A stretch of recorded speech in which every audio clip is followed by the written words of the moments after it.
Alright, so in this equation, I have x to the power of 4 plus x squared is equal to 20. So to solve this, what I'm going to do is first start by subtracting 20 on both sides, so we can have all our terms on one side.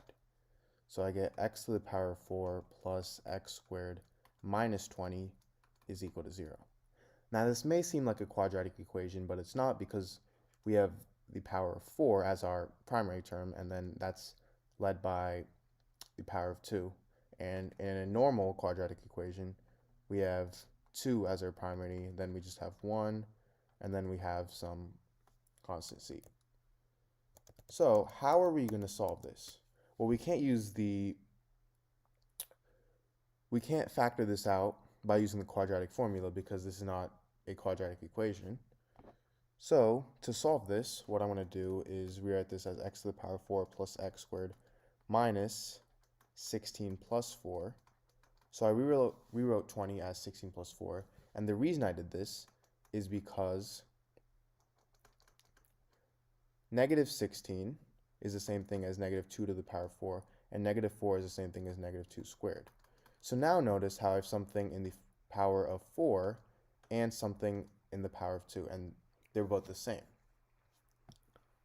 Now I can put the powers of 4's together and the powers of 2 together.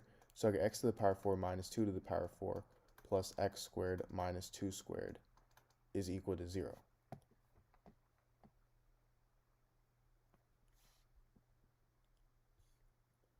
Now 2 to the power of 4 is 16, and 16 is the same thing as 4 squared as well.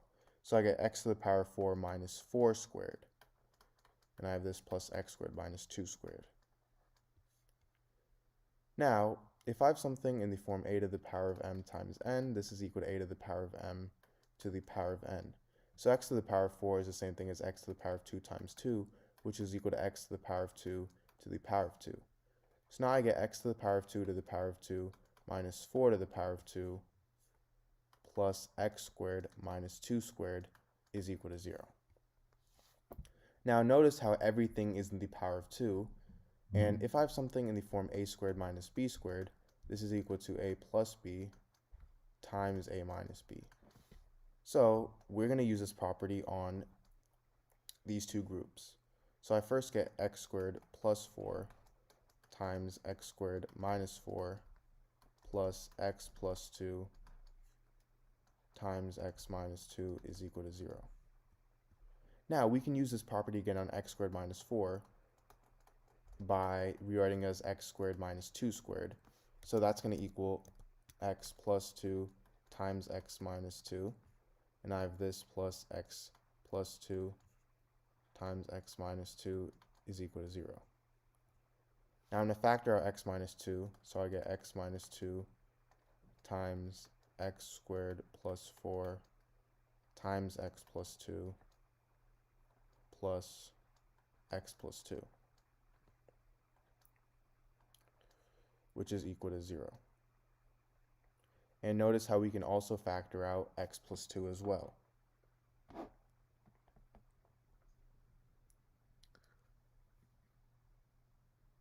So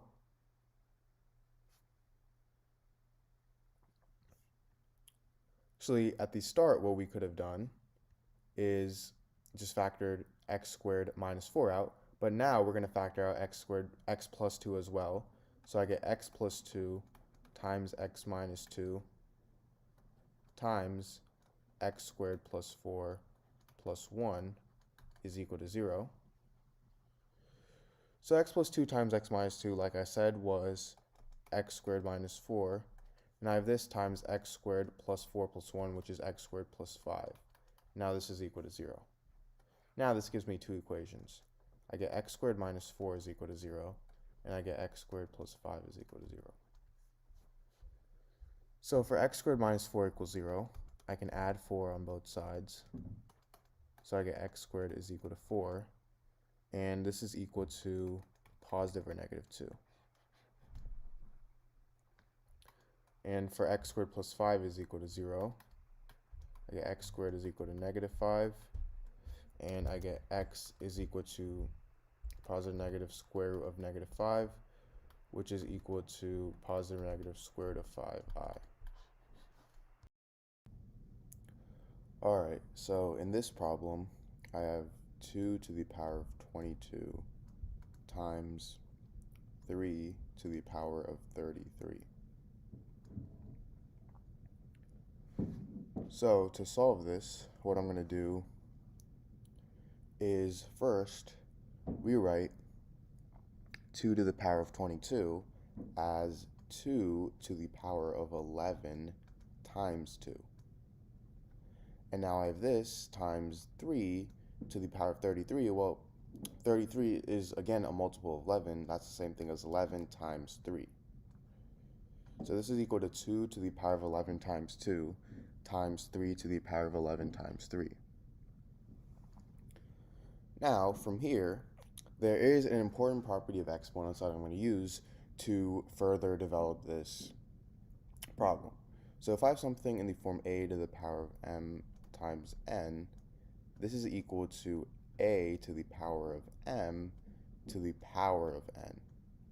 So basically, these two exponents simply multiply and result in a to the power of m times n. So 2 to the power of 11 times 2, what I'm going to do is I'm going to take this form and change it into this form. So 2 to the power of 11 times 2, I'm going to rewrite that as 2 to the power of 2 to the power of 11. And remember, this is also the same thing as 2 to the power of 11 to the power of 2. These two are the same because at the end of the day, they both are going to equal 2 to the power of 2 times 11.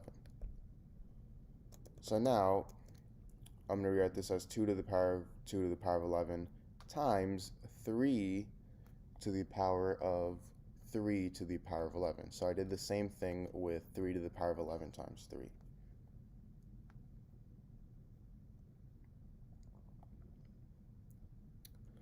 Now, I'm actually going to simplify what's in the parentheses. So I have 2 squared in the parentheses, which is equal to 4 to the power of 11. And I have 3 to the power of 3 in the parentheses, which is equal to 27 to the power of 11.